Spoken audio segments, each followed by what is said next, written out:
সিপিএমের সঙ্গে প্রার্থী নিয়ে জটিলতার মধ্যেই প্রচারে নেমে পড়লেন আরাবুল ইসলাম। ক্যানিং পূর্ব বিধানসভা কেন্দ্রের সারেঙ্গাবাদ অঞ্চলে ভোট প্রচার করলেন আইএসএফ প্রার্থী। মিলনবাজার থেকে গাড়িতে চড়ে ভোট প্রচার করেন তিনি।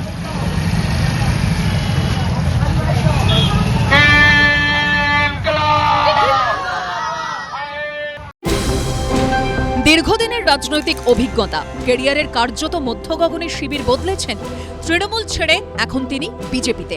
মানিকতলা কেন্দ্রে এবার সেই অভিজ্ঞ রাজনীতিবিদ তাপস রায়কেই প্রার্থী করেছে বিজেপি, তাও আবার এককালের রাজনৈতিক সতীর্থ সাধন পাণ্ডের কন্যা শ্রেয়া পাণ্ডের বিরুদ্ধে। প্রার্থী তালিকা প্রকাশের পর থেকেই প্রচারে ঝোড়ো ব্যাটিং চালাচ্ছেন মানিকতলার বিজেপি প্রার্থী তাপস রায়। দিনে রাতে চষে ফেলছেন উত্তর কলকাতার অলিগলি। কিন্তু তাপস রায়ের দিনভর এই হেকটিক শিডিউলের পুষ্টিমন্ত্র কি? কিভাবে নিজেকে ফিট রাখছেন? উত্তর ছিমছাম বাঙালি খাবারে। আমি প্রতিদিন যা খাই নির্বাচনের সময় তাই খাই, অন্যথা না। ডাবের জলও আছে, সেটাও খাই, হালকা খাই খুবই, দুবেলায়, তাতে পরিশ্রম করতে সুবিধা হয়। ব্রেকফাস্টে ওটস খান তাপস রায়, দুপুরে সালাড, ভাত, ডাল, উচ্ছে ভাজা অথবা নিমপাতা ভাজা দিয়ে আলু মাখা, মাছ ও দই, ডাবের জল দিয়ে তিনি লাঞ্চ সারেন। চিকেন কিংবা মাটনেও আপত্তি নেই তাপস রায়ের, তবে তা হতে হবে দেশি। আমি মাছ মাংস সবই খাই, তবে সব মাংস তো খাই না। হ্যাঁ, মাছ খেতে ভালোবাসি, সব মাছ খাই না, 7-8 রকমের মাছ খাই, ডিম খাই, মাটন চিকেন খাই, খুব কম খাই, ইদানিং কমিয়ে দিয়েছি। মমতা ব্যানার্জি তো মাছ বন্ধ করে দেবে বিজেপি। মমতা ব্যানার্জি তো বলেন যে বাঙালি অবাঙালি করেন, হিন্দু মুসলমান করেন। কি ব্যাপারটা কি বাঙালি অবাঙালি? সন্ধেবেলাও আরেক প্রশ্ন প্রচার সারতে হয় মানিকতলার বিজেপি প্রার্থীকে। সন্ধেবেলা চা, বিস্কুট, মুড়ি, রাতের খাবারে ছোট দুটো রুটি, ডাল, সবজিতেই ভরসা রাখেন তাপস রায়। বাড়ির খাবারের সঙ্গে সঙ্গে রেস্তোরাঁর খাবারও বেশ পছন্দ করেন তাপস রায়। পছন্দের তালিকায় রয়েছে উত্তরপ্রদেশের খাবার থেকে শুরু করে মুঘল কিংবা চাইনিজ কন্টিনেন্টালও। আপনার কোনো খাবার ক্ষেত্রে রেস্ট্রিকশন আছে নাকি? না, কোনো রেস্ট্রিকশন নেই। রেস্টুরেন্টে খাওয়া বা এরকম কিছু আপনার কি হ্যাবিট আছে? গিয়ে খাওয়ার হ্যাবিটটা আমার নেই বললেই চলে। রেস্টুরেন্ট, হোটেলে খাওয়ার ইচ্ছা হলে আনিয়ে নিই। পুষ্টিবিদেরা বলছেন ভাতে থাকে প্রচুর পরিমাণ কার্বোহাইড্রেট, থাকে প্রোটিন, ভিটামিন ও খনিজ। ডালে থাকে আয়রন, প্রোটিন, ফাইবার, খনিজ এবং কার্বোহাইড্রেটের মতো পুষ্টি উপাদান। সবজিতে থাকে প্রচুর পরিমাণে ভিটামিন ও খনিজ পদার্থ। মাছ মাংসে থাকে প্রচুর পরিমাণে প্রোটিন। মাছ থেকে বাড়তি ভিটামিন এ ও ক্যালসিয়ামও পাওয়া যায়। এই সব পুষ্টিগুণে দিনভর ফিট প্রার্থী। অর্ণব মুখোপাধ্যায়ের রিপোর্ট, এবিপি আনন্দ।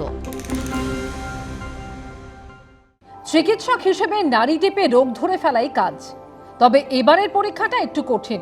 রাজনীতির ময়দানে বুঝতে হচ্ছে ভোটারদের পালস। তাতেও অবশ্য কোনো খামতি রাখছেন না বিধাননগরের বিজেপি প্রার্থী শারদ দত্ত মুখোপাধ্যায়। 1 মাস মাটি কামড়ে পড়ে থাকতে হবে, তাই খাওয়া দাওয়া সবটাই একেবারে মেপে। বিধাননগর বিধানসভা কেন্দ্রে এবার বিজেপির ভরসা, যার উপরে তিনি পেশায় ডাক্তার আর নেশায় রাজনীতিক। দীর্ঘ কয়েক দশকের সাংগঠনিক জীবন, রাজনীতি করেছেন এতদিন ধরে, তবে নির্বাচনী রাজনীতিতে এই প্রথমবার। দুহাতেও খেতে পারবো। হ্যাঁ, যখন দরকার হবে তখন দুহাতেও খেতে পারবো। কখনো ভ্যাপসা গরম, কখনো চাঁদি ফাটা রোদ্দুর, তার মধ্যেই বিধাননগর বিধানসভা কেন্দ্রের ভোটারদের দরজায় হাজির হয়ে যাচ্ছেন। প্রচারের প্রচন্ড চাপের মধ্যে নিজেকে তরতাজা রাখতে কোন খাবারে ভরসা রাখেন বিজেপির চিকিৎসক প্রার্থী? ডাল ভাত মাছ যেরকম নর্মাল সেটাই। পশ্চিমবঙ্গীয় ছেলে, যাকে বলে ঘটি, মাছের ভ্যারাইটিতে ঘটিটা একটু উইক, দুর্বল আছে, সবাই জানে। তো আমাদের এখানে আমরা মেন হচ্ছে কাতলা বা রুই আর চিংড়ি, ইলিশ। সব থেকে ভালো হচ্ছে আমাদের যে কাতলার মাছের ঝোলটা হয় পাতলা, সেটাই কিন্তু সব থেকে ভালো লাগে খেতে। আর ট্যাংরাও ভালো লাগে খুব। বিধাননগরের বিজেপি প্রার্থীর পাওয়ার মিলে কি থাকছে? দুধ চা বিস্কুট দিয়ে ব্রেকফাস্ট সারেন শারদ দত্ত মুখোপাধ্যায়। পরে খান টক দই দিয়ে চিড়ে বা মুড়ি। দুপুরের পাতে থাকে ভাত, ডাল, শুক্তো, মাছ বা মাংস এবং সঙ্গে চাটনি। রাতে খান রুটি তরকারি। এমনিতে আদ্যপান্ত আমিষ প্রিয় মানুষ, তবে বৃহস্পতিবার ছিল রামনবমী, তাই নিরামিষ খেয়েই প্রচারে বেরোন বিধাননগরের বিজেপি প্রার্থী। আজকে লুচি, তরকারি মানে আলুর দম রয়েছে আর একটুখানি ছোলার ডাল আছে। আজকে একটা রামনবমী, আর 2 নম্বর আজকে আমরা সকাল থেকে প্রচুর ঘুরছিলাম, চটজলদি খাবার তৈরি হলো, তো সেই জন্যই। 29 এপ্রিল দ্বিতীয় দফায় বিধাননগর বিধানসভা আসনের ভোট গ্রহণ। তার আগে সেখানকার প্রার্থী শারদ মুখোপাধ্যায়ের রাত দিনের ঠিকানা এখন সল্টলেকের স্থানীয় BJP office. Aishi Mukhopadhyay, ABP Ananda. এতদিন পর্দার জগতে অভিনেতা হিসেবে কামাল দেখিয়েছেন সেই রুদ্রনীল ঘোষকে এবার দেখা যাচ্ছে শিবপুর বিধানসভায় বিজেপি প্রার্থী হিসেবে। যেখানে ছোট থেকে বড় হয়ে ওঠা সেই শিবপুরের ভোট ময়দানে এবার নতুন চ্যালেঞ্জের মুখে। প্রতিবেশীদের সামনে ভোট প্রার্থী হিসেবে কেমন সাড়া পাচ্ছেন ঘরের ছেলে? প্রথমত বলছি এটা খুব ইমোশনাল একটা জায়গা, কারণ এখানের যারাই মানুষ রয়েছেন সো তারা আমার কাছে ভোটার নয়, তারা প্রত্যেকেই হয় আমার দাদা, কাকু, বন্ধু, পিসি, বৌদি, তারাই রয়েছেন আর কি। এবারের বিধানসভা ভোটে শিবপুর আসনের লড়াই মূলত ত্রিমুখী। বিজেপির রুদ্রনীল ঘোষকে চ্যালেঞ্জের মুখে ফেলতে প্রস্তুত তৃণমূল প্রার্থী রানা চট্টোপাধ্যায় ও ফরওয়ার্ড ব্লক প্রার্থী জগন্নাথ ভট্টাচার্য। সিনেমার মতো এক্ষেত্রেও হিট হতে গেলে থাকতে হবে ফিট। তাই ভাত পাতে কি খাচ্ছেন? সকাল থেকে যতই প্রচারের কাজে দৌড়াদৌড়ি থাক না কেন, দুপুরে বাড়িতে বসে মাছ ভাত খেলে তবেই শান্তি পান শিবপুরের বিজেপি প্রার্থী। তবে রুদ্রনীলের প্রথম পাতে ঘি আর কাঁচা লঙ্কা থাকবেই।